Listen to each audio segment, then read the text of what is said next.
welcome you all with my love and respects.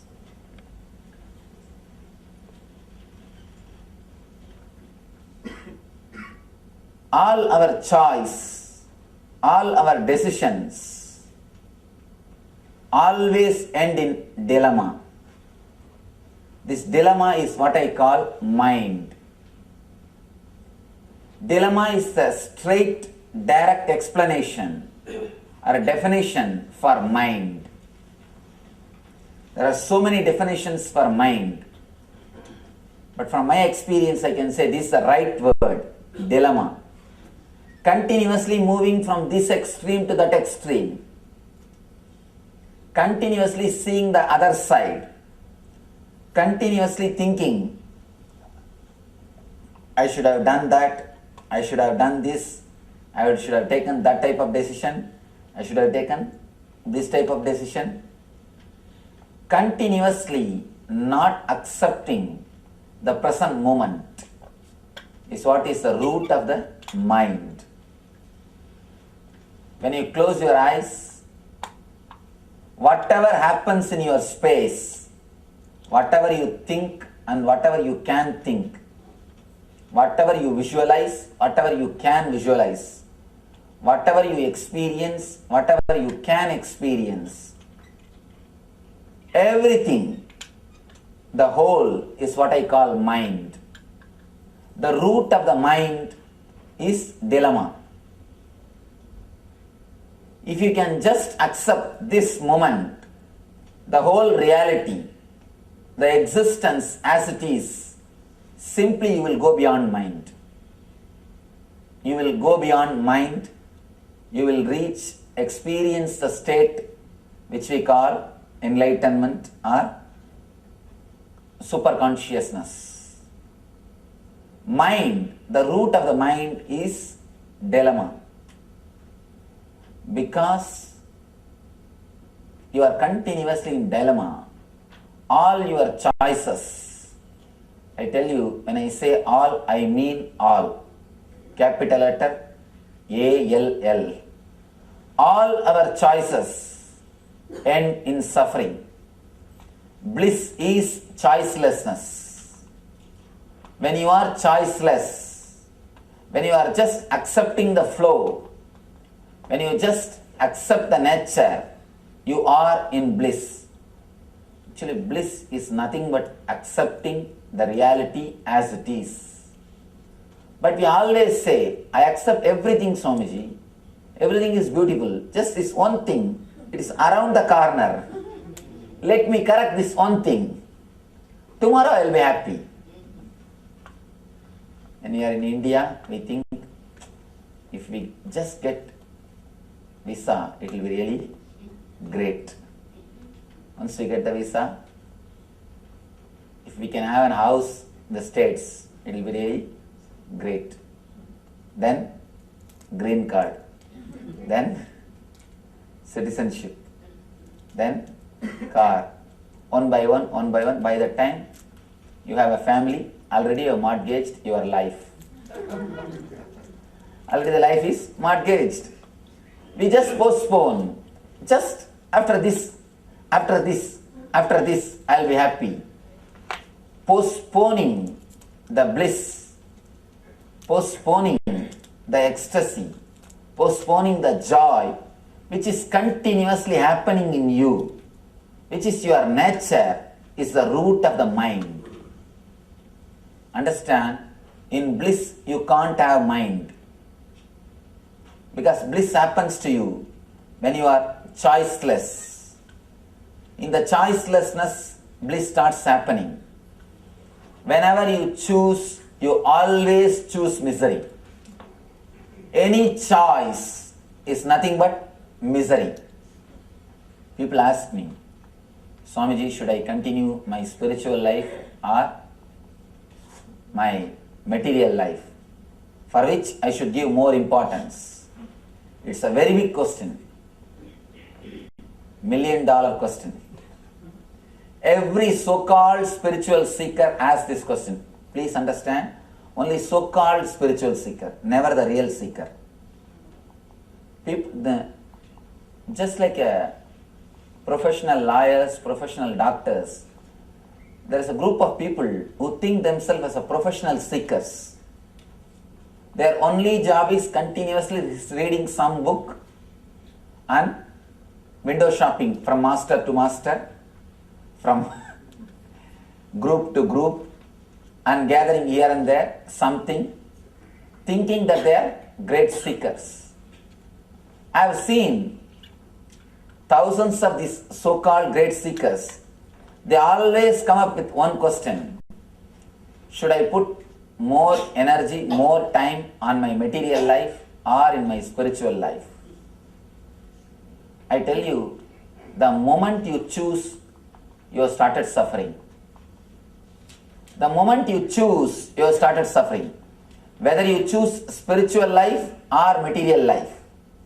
If you choose the material life, you will always feel, oh, I am missing the spiritual life. You will be visualizing what you are missing. If you choose the spiritual life, you will always miss the material life. I tell you, there is no need to choose. Material life is horizontal line. Spiritual life is vertical line. We always have a dilemma, which one to choose. If you look little deeply into your being, of course, looking little deeply into your being is what I call meditation.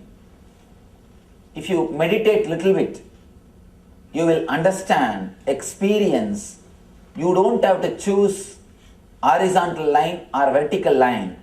You have the capacity to grow in both directions at a time. That is what I call quantum spirituality.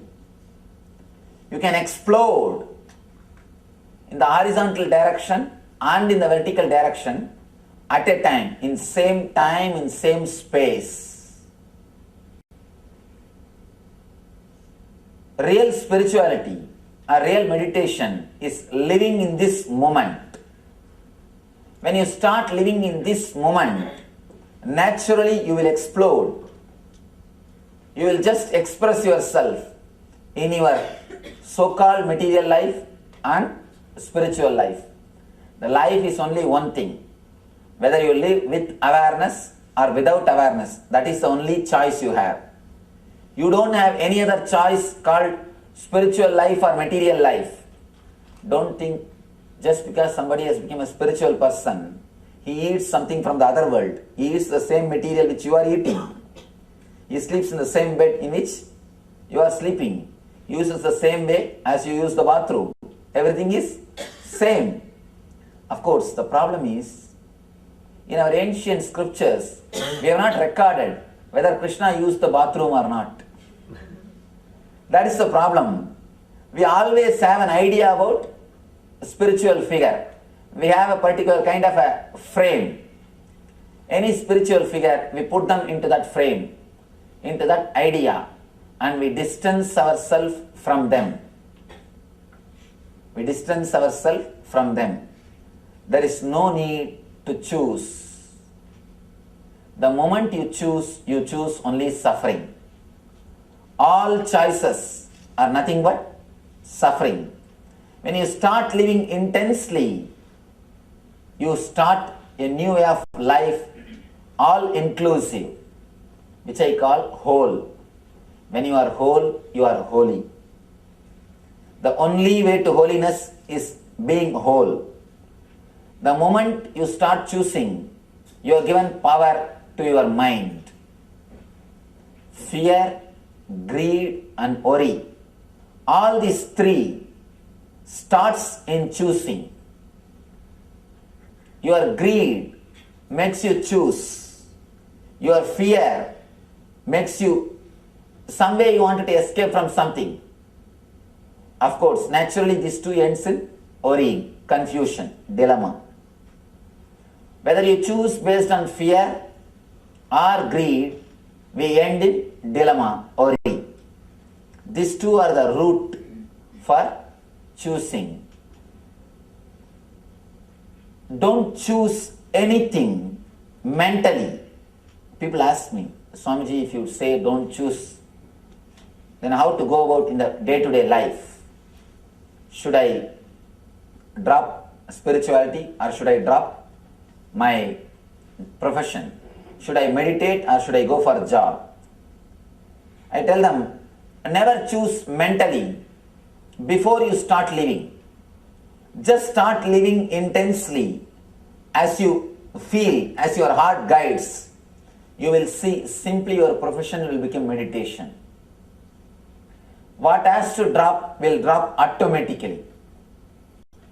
Whatever has to drop will drop automatically. You don't have to choose, that will choose you. You don't have to choose, just your whole being will start choosing. The moment you choose with your logical calculation, with your intellect, you are in trouble. Not choosing, accepting the flow, going along with the flow is what I call intelligence. The moment you accept, something happens to you, that is what I call intuition. The normal level, very basic level, you are in the level of instinct. The moment you get the little bit energy to choose intellectually, you come to the level of intellect, man. If you drop choosing, accept the flow, something happens to you, intelligence, you become divine person. When you stay in this level, in that same energy, something more happens to you, which I call intuition. You become divine. Step by step, from instinct to intellect, from intellect to intelligence, from intelligence to intuition.